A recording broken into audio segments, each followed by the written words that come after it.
ever-living God, whose will it is that all should come to you through your Son, Jesus Christ.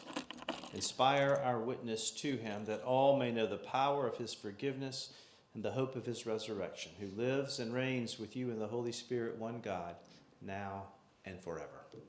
Amen. Can I go ahead and get that microphone, please? Oh, yeah.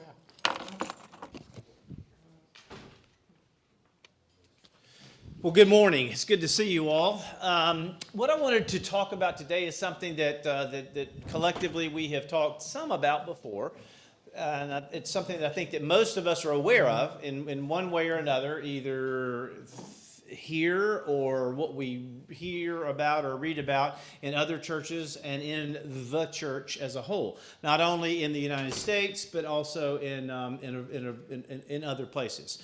Canada is experiencing this pretty significantly right now. Europe, churches in Europe experienced it long before it got here. But it is the ongoing decline, not only just in attendance, but in participation in the church. And so there was an article that came out within the last couple of weeks, as some of you may have seen. It was in the Atlantic Monthly, and it was titled, I've got too many things in my hands.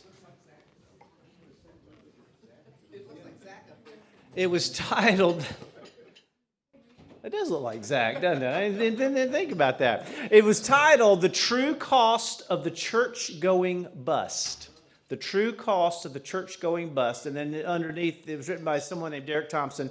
And you can see it says, many Americans seem to have found no alternative method to build a sense of community.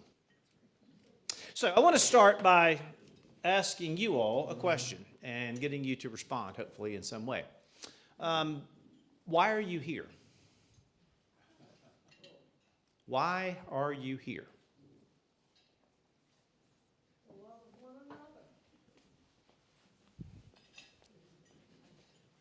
For me, it's the best way to start the week. If I don't go to church and start the week with prayer and community, my week's not right. Okay. The love of one another. Okay.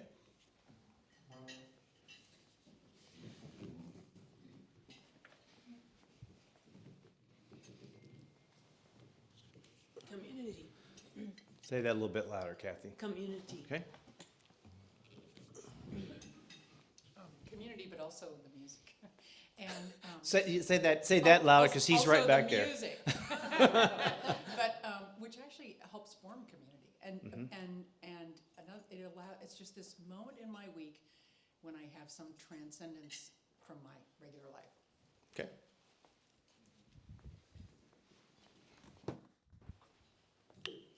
Worship and community and music. To help one another and to give to one another. Okay. And David, I didn't set these people up to say all that, okay?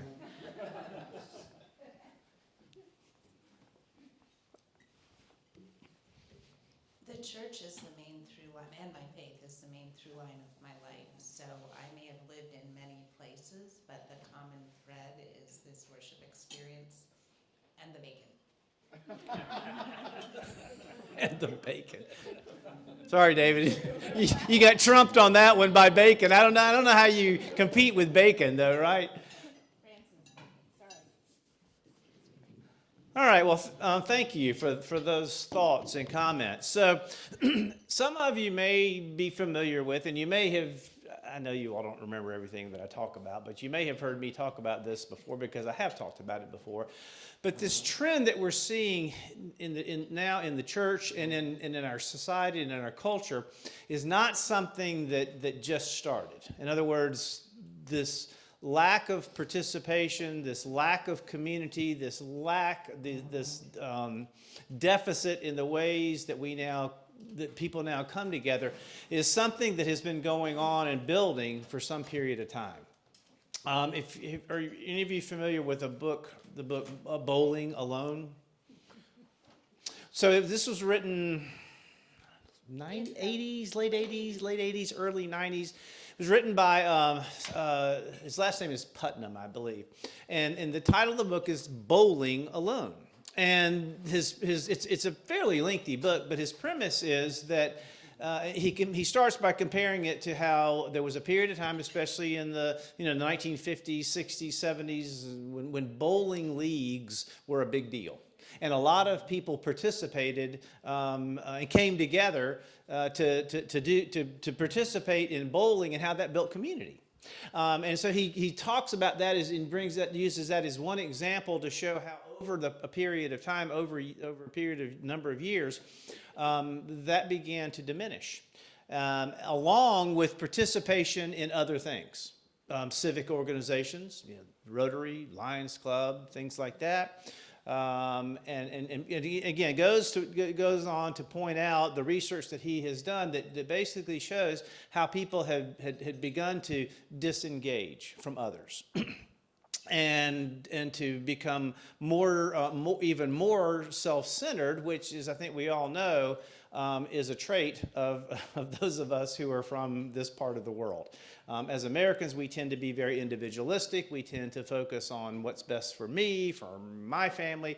And so part of what he's talking about is how those things, those institutions, those organizations that once brought people together and helped to build and form community then began to dissipate, and he includes the church as part of that. So again, this is not something that has just happened. It's not something that just came about as a result of the pandemic. But what we began to see even more distinctly and in a more significant way many years prior to the pandemic was this decline in participation in and support of the church. No matter what denomination you're a part of.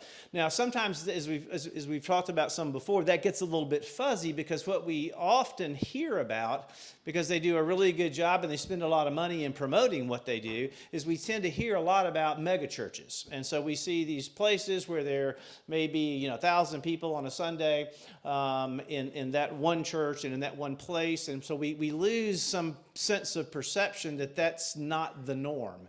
And we also tend to say, oh, well, that's what that mega church is doing, when we also then lose sight of the fact that we may not have any church in our denomination, except maybe St. Martin's Church in Houston, Texas, that has anywhere close to that number of people who participate on any given Sunday, but that we are a part of something that is much, much, much larger than any mega church.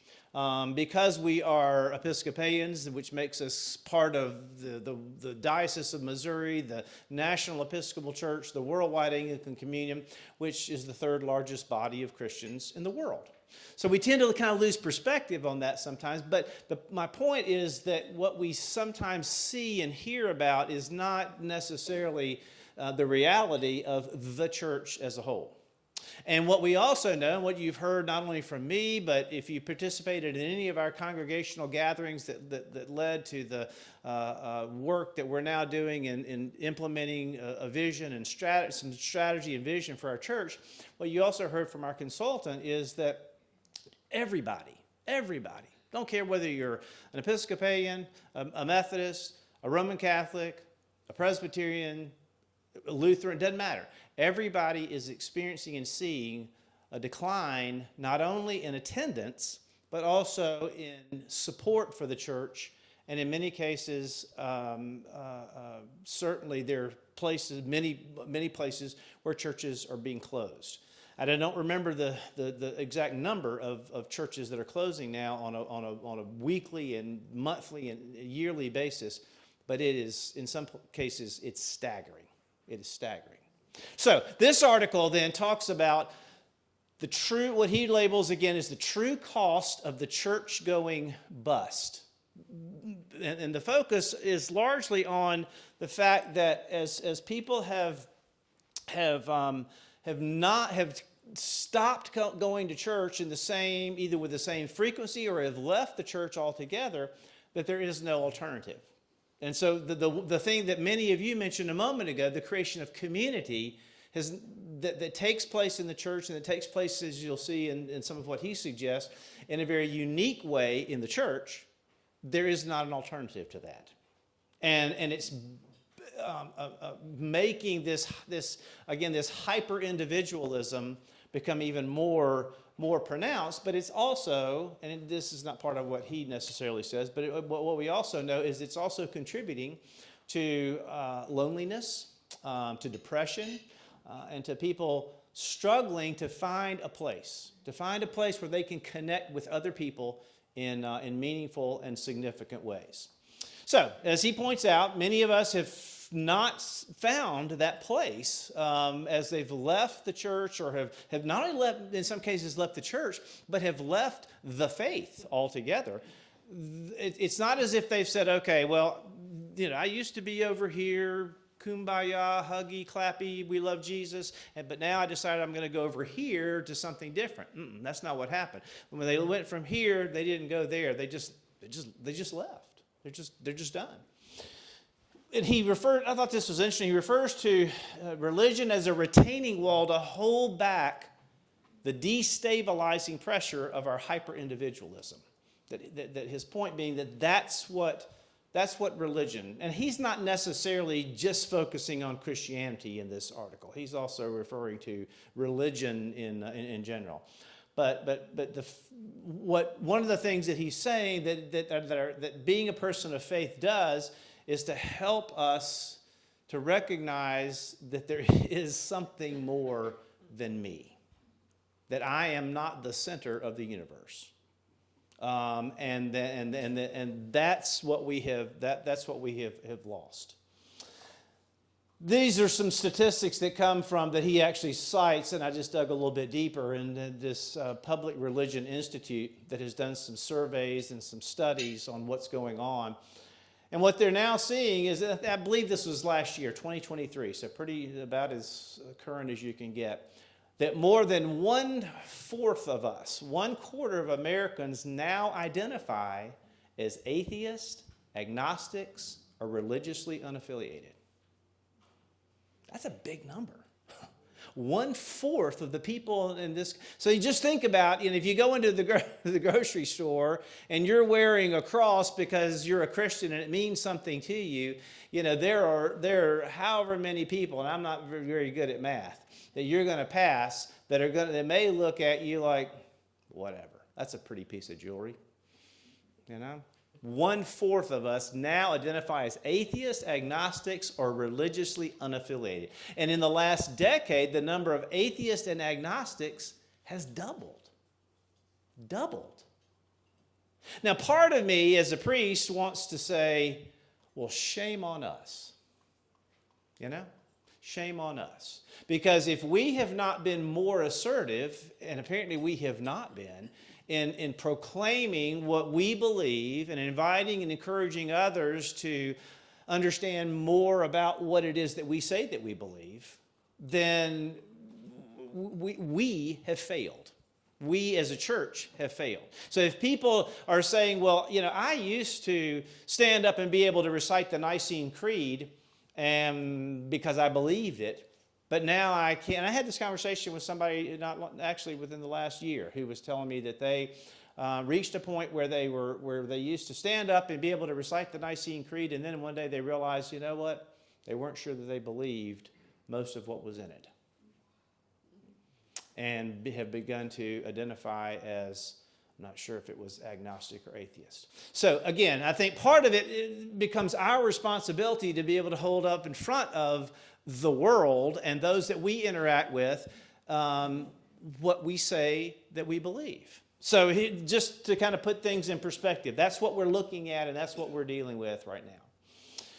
White, mainline, non-evangelical Protestants, and that's pretty much, again, this comes from this Public Religion Institute, are losing more members than they replace and at higher rates than other Protestants. Okay? The highest percentage of those who are religiously unaffiliated have left because they stopped believing in their religion's teachings. So you think about people who were raised in the church, who went through a confirmation class, or who, if you were me and you were raised in the Southern Baptist Church and you had to go to Sunday school, and then you had to go to worship on Sunday morning, and then you had to go back on Sunday night, and then you had to be there on Wednesday. All of that, which you would think would be so deeply ingrained in us, people are just saying, I don't believe it anymore. So it really poses, I think, some interesting and kind of some stunning questions. It's like, what the heck happened? You know?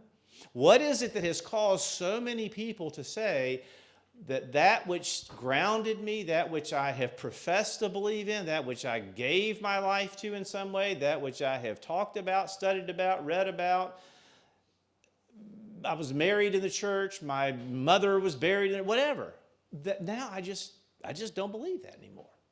And then I think the most interesting thing is that people who just really don't believe in anything, don't have no ground under which them to be able to fall on or lay back on when the chaos of life, the pain of life happens, and then you say, well, I guess it's just me. You know, or old John's doing fine by himself. You know, Katie's doing fine by herself.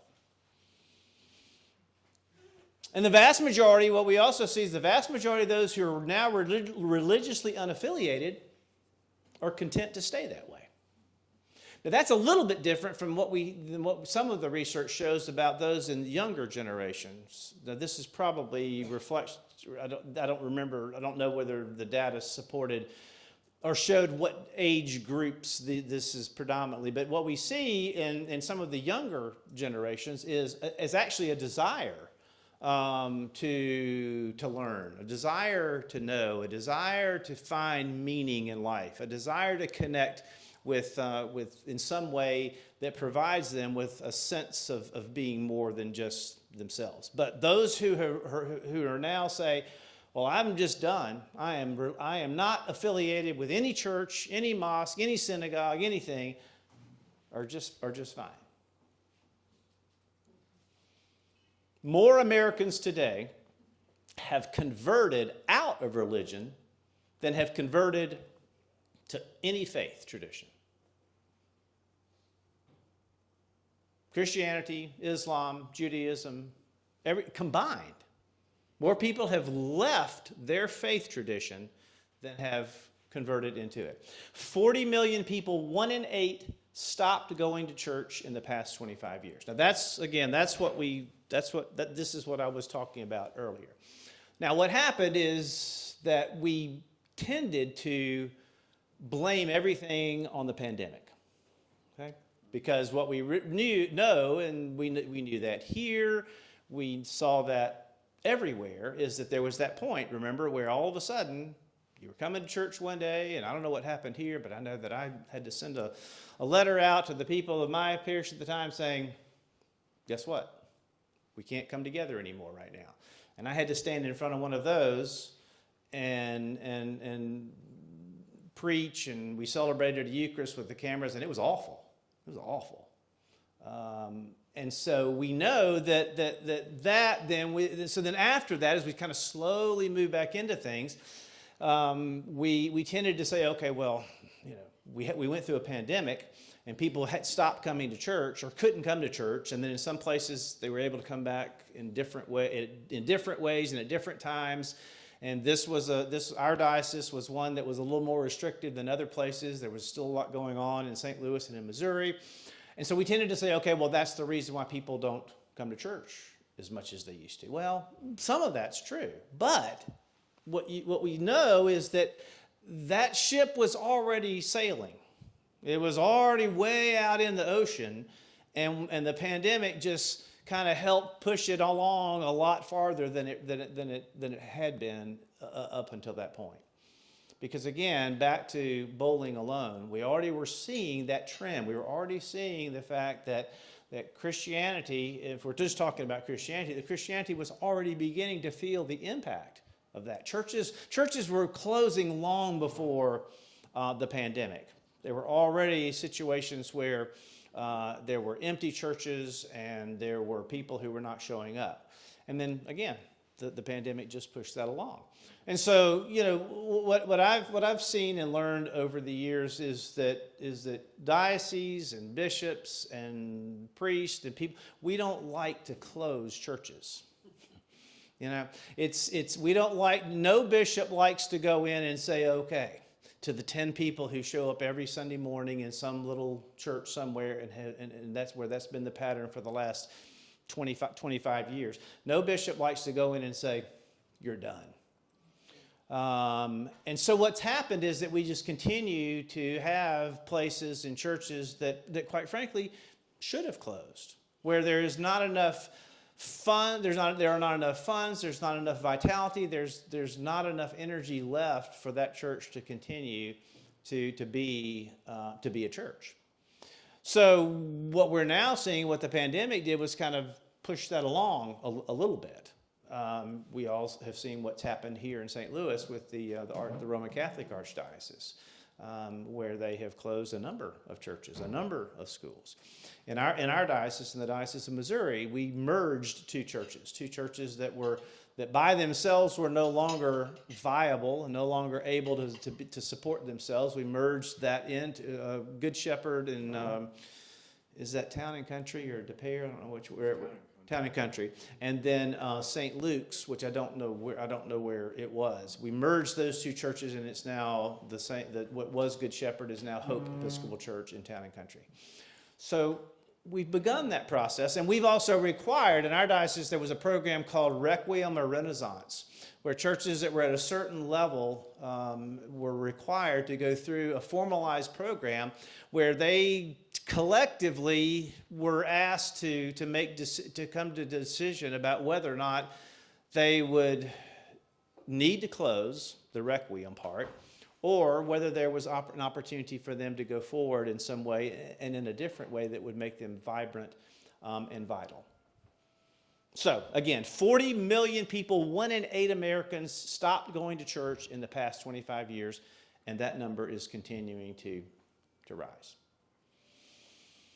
So, the part of this that I found to be helpful in my thinking was what it is what you all have identified today as being one of the things that's important to you here at St. Peter's, and what I think is important, what I think is vital, what I think is imperative, what I think you don't get anywhere else is this sense of community.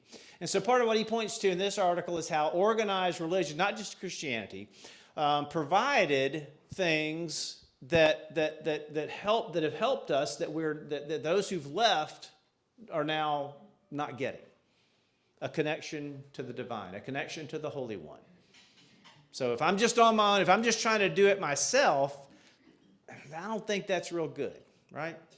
I think we all learn from each other. I think we all see, if you believe in the theology if you have an incarnational theology, meaning that if you are able to recognize and claim that God came into the world in the form of a human being, Jesus, and that we're created in the image of God, that I am able in some way in my interactions with you and vice versa and with everybody that I see, hopefully if I'm willing to look for it, I'm willing to connect with God in some way.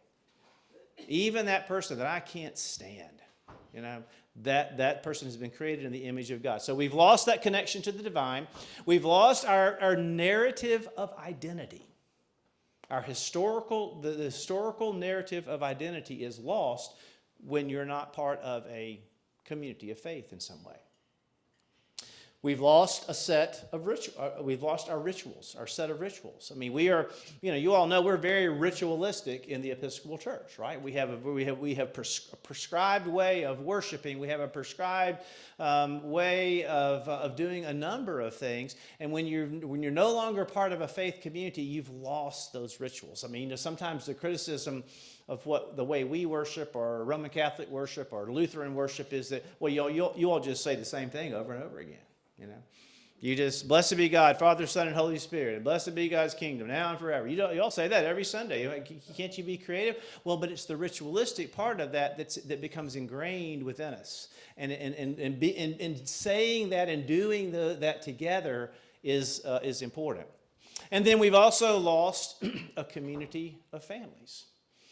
Coming together and being able to be together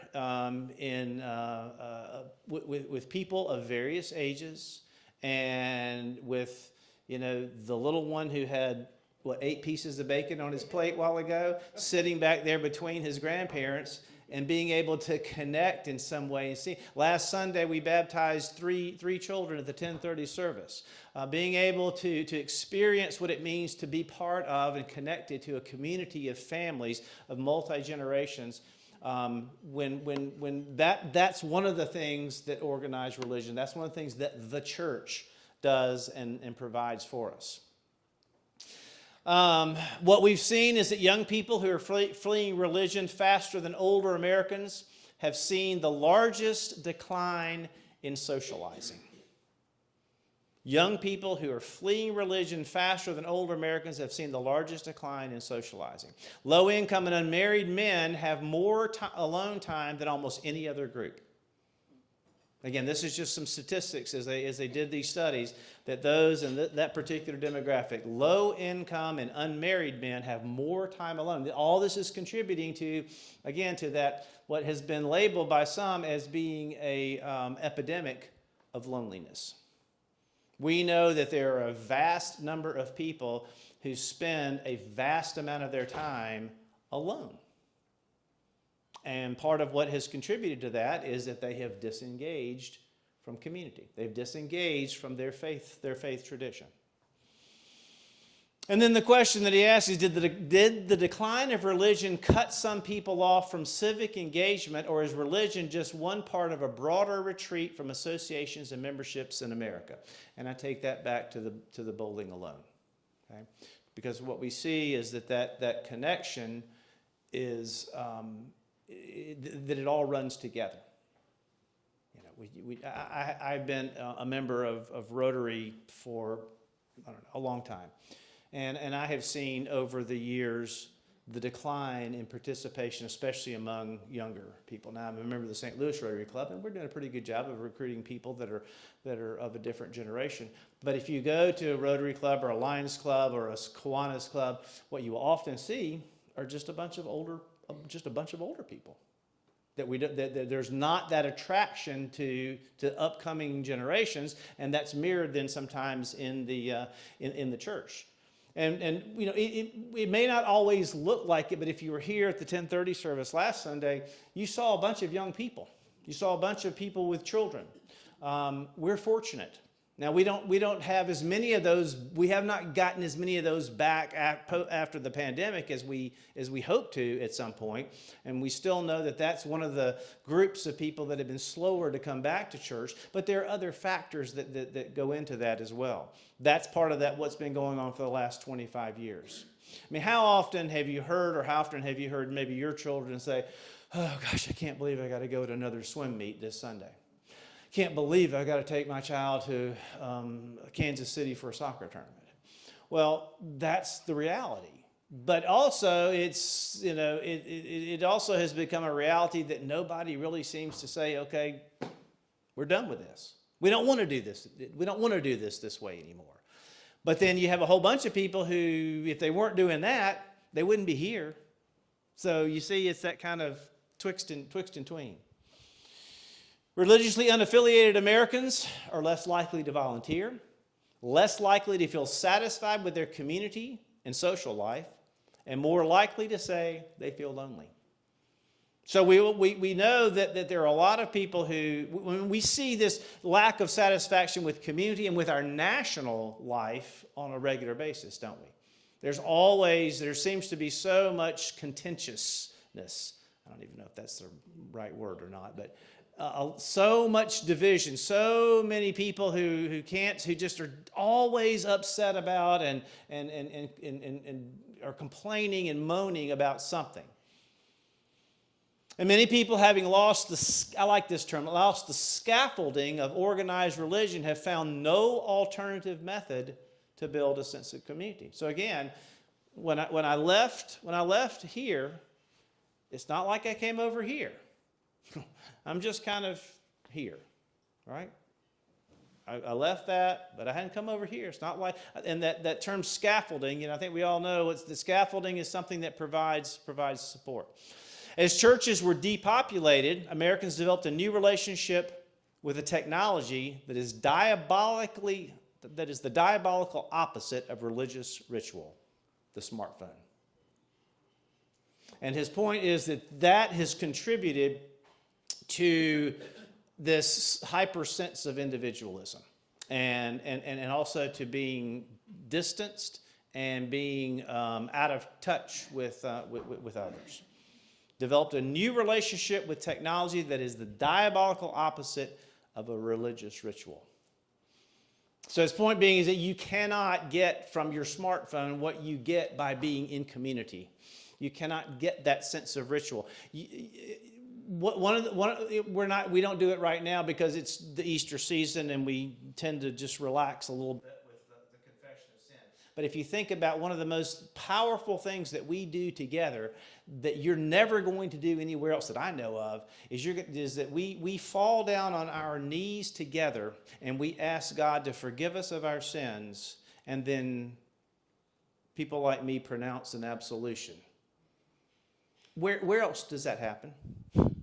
Where else are you vulnerable enough to kneel next to somebody that you might not even know?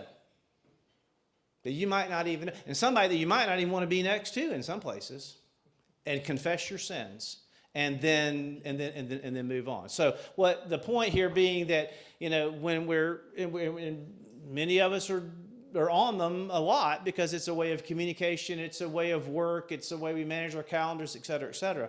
But it cannot replace community, ritual, and being tied to others. Digital life, this is someone else who he quoted in this article. Digital life is disembodied. How do you say that? Thank you. Shallow and solitary. Pretty strong statement. And this Jonathan Haidt is someone who's actually done some studies and research on this, on the digital life. How do you pronounce that again? Asynchronous. I probably shouldn't use words that I can't pronounce in there, should I? Religious ritual often requires that we make contact with the sacred, again, in the presence of other people. So again, when we fall on our knees and confess our sins, when we go up to the altar rail and kneel and stand next to someone and receive the body and blood of Christ, we are connecting with the sacred together. We're doing that. In fact, in our tradition, it is not permissible for me to just celebrate. I can't just sit in my office and decide I'm going to celebrate a Eucharist as a priest for myself. That's not permitted. We do that together. In other words, the religious ritual is typically embodied, deep, and collective. Ritual. What we do over and over and over again. People today say they just have fewer places to go for the collective life. Fewer and fewer places to go for the collective life. And that's what we have to offer. Whether it's worship, whether it's coming together for Bible study, whether it's coming together for a speaker series, whether it's coming together for some other type of class, whatever it is, we're providing space and place for the collective life, for community, to build on community. Some of you have been here for a very long time. Some of you have been here for not as long a time, but it doesn't matter because this is what creates the opportunity for us to be together and to provide space for that. So, this I think is a Roman Catholic Church somewhere, just one of many images of a place where, what do you got? Five, six people who are sitting in pews that in a church that probably seats 500 or 600. And so again, no matter what you may hear about in different from different places. Connor, can you get me just to the main slide? What you may hear about in different places, everyone is experiencing the same thing. Everyone is experiencing the same thing. All right. You just gonna leave us like that? Well, no, because if you think I left you like that, what you didn't hear was me talking about what we have and what we have to offer. And so you take something like this. Francis, how many people did we have that got together for our garden party last year? 125. So that was on like a Tuesday or a Wednesday. Okay, so we had this garden party that's upcoming. There's information about on your table. I was particularly struck by that particular event last year, because it was, again, on a Thursday night. It was hot, and we had that many people show up to just be together. There wasn't a whole lot of an agenda. There wasn't any particular thing that would necessarily compel you to come. If you came, it's because you wanted to be there and you wanted to be with other people. So I think I'm not going to just leave you there. I am, to some extent, in one sense, I have to leave you there because that's where we are.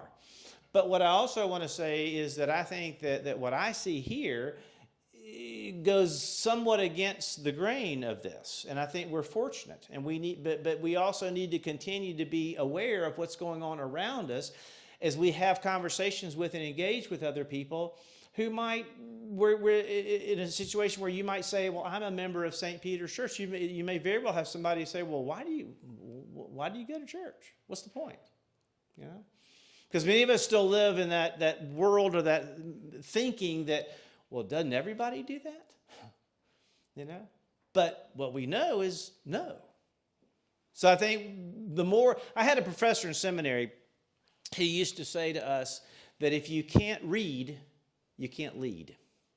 If you can't read, you can't lead. If you can't read the culture, if you don't have some sense of what's going on around you, then you can't lead. And I think we as a church have the same. If we're oblivious to what's going on around us, if we're not receptive and open to the fact that out of the thousands and thousands, 12,000 vehicles plus that drive by here every day, that there are a whole bunch of people who are just looking over here either with complete disinterest, not looking at all, or wondering what goes on in here, then we've got a problem.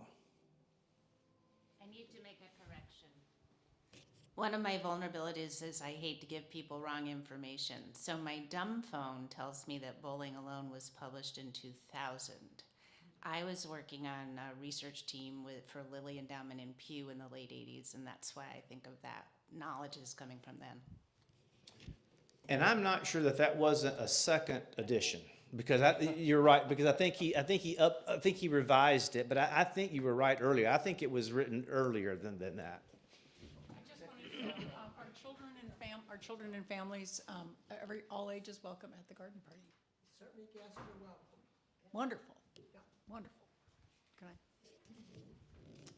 I? I remember when Sundays were regarded as a day of rest and reflection. And stores were closed. There really wasn't anything to do on Sundays. Now, everything's open. Stores, our fire chief in Clayton uses Sunday mornings as an opportunity for his men to practice outside the fire station. Restaurants are open, but they're closed on Mondays. And coaches call their kids to practice on Sunday mornings. So there's a lot more competition now than there ever has been in the past. And I think we need to get back to thinking of Sunday as a day of rest. We're all overworked. None of us have enough free time. And this is an opportunity to spend just 1 hour in contemplation and rest. Well, and that's a great point, Charlie. What we know is that people say that they want that, don't they? We've lost, and the biblical term for what you're referring to is Sabbath, right?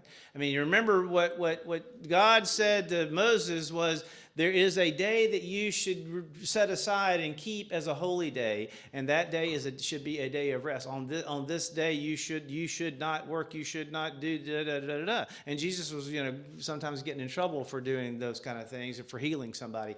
But you're right, we've lost that sense of a Sabbath, of taking a Sabbath. So sometimes it becomes important, I think, to model that as people who say we need a day of rest. We need a time to set aside for family, for church to come together.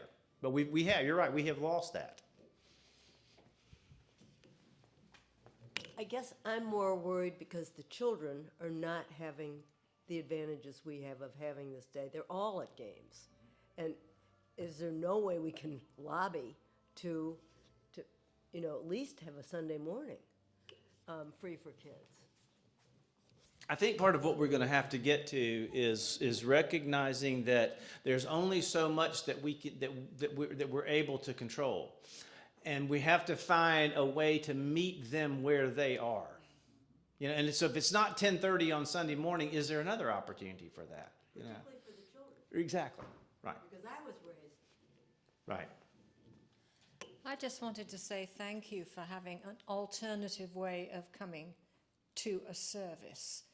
The Catholics, you can go on Saturday night if you can't make it on Sunday. You have opened up several other opportunities to come and worship. And I think that's wonderful because most Episcopalian churches don't do that.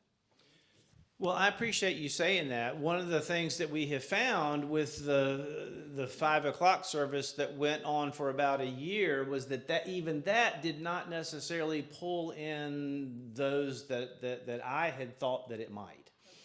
But I think what I am committed to is continue to try to find ways to make that kind of thing available. Now, one of the things, a few of you that I happen to know grew up Roman Catholic, and one of the things that that they have an advantage over us on is that use of, if you don't participate in the Mass, it's a sin. It's not good for you eternally. And so we don't play that game. So it's a little bit, but I think your point though is right on. We have to continue to look for ways to do things that are not at 8 o'clock and 10:30 on Sunday morning, right? And if you take a look at all three of the proposals that came out of our visioning and strategy work, all of them make some reference to that. To getting outside of ourselves, to meeting people where they are, to engaging with those who are not here. There was we're about to run out of time, Katie. I'll get to you in just a second. There was a video that I watched recently. Just watched part of it and then I stopped. But there was a communications person from a megachurch who was interviewed. He was talking about their communication strategy, and I was so taken by one of the things that he said. He said everything that we do is geared toward that person who is not yet here. Everything that they do in their communication strategy is geared to try to be cognizant of not Bud, not Penny, but that person who's not yet here. That person who may be looking for something. So I think there's something to think about and to be said for that. Who did I? Okay. No, I was just going to say this is a good way to invite people That are not here. Yes. And I do think you're right about kids. Yeah. Without the kids. That's a great point because I can't tell you, and I'm often surprised by this, but frequently I am asked about, whether it's something like this or something else, is it okay if I invite somebody? Is it okay if I bring somebody? And I'm like, of course. There's nothing that we do here that's not open to everybody. Nothing. People can come and sit around on the outside of a vestry meeting, They don't have voice or vote, but they can come. There's nothing that we do that people can't come participate in. So I just had a thought, and we have a community committee going. I'm not a part of that committee, but maybe that could be a piece of that committee, bringing churches together to say, let's have a worship time or time that we can all give for the love of God. And I'll say this, one more thing about that, and then we've got to stop. Go ahead, John. No, I just have a brief announcement after you. Okay. To your point about can anybody come, one of the things, you all may have heard me say this before, and I'm going to keep saying it. One of the things that we know that is statistically proven is that people are more inclined, someone who doesn't have community, someone who doesn't have a church, the reason that will come to church is because of you. It's not me. Okay? So when we have people who visit here and they come here for the first time, they walk out the door and I say, so nice to have you here today. We'd love to share some information with you here. Please come. It's like, whatever. If Rich goes up to somebody that he knows and says, yeah, I'm going to this at my church today or tonight, and I would love to have you join me. What we know is that that's when people say, oh yeah, sure. And then if you say, well, and I'll meet you at the front door, I'll meet you here, and then I'll sit with you, and then I'll help you get from there down to here, that's when people connect. So it's not about, it's never going to be about the clergy inviting people to church or about any sermons that we preach or how beautiful the worship is or David Sendon's, it's about you. All right. John, you have an announcement you say? Yeah, I'll try to make it brief. I have a project going with the youth group, and some of you have probably noticed the peonies on the table, and those have come from my garden. The pink purplish flower is a hardy orchid. I'm in the process of dividing my plants and so forth, and so I'm willing to part with some rootstocks for the peonies, and later it'll be daylilies. I got a gazillion daylilies and so forth, and some of you have seen my gardens and so forth. So I'm going to start putting a sign-up sheet up there, and if you want a cutting from some of the peonies or the hardy orchids or whatever, you can sign up for them. All the money that we're selling them, and so all the money will go to the youth group, and the peonies won't be available until October. That's when you plant them, but the other ones, it will probably be late summer, and as we get orders in and so forth, and you sign up, it'll be kind of first come. So if a particular peony, we're kind of short, might only have one or two rootstocks, it's the first two to sign up. The prices will range from $5 to $25 for the different plants and stuff like that.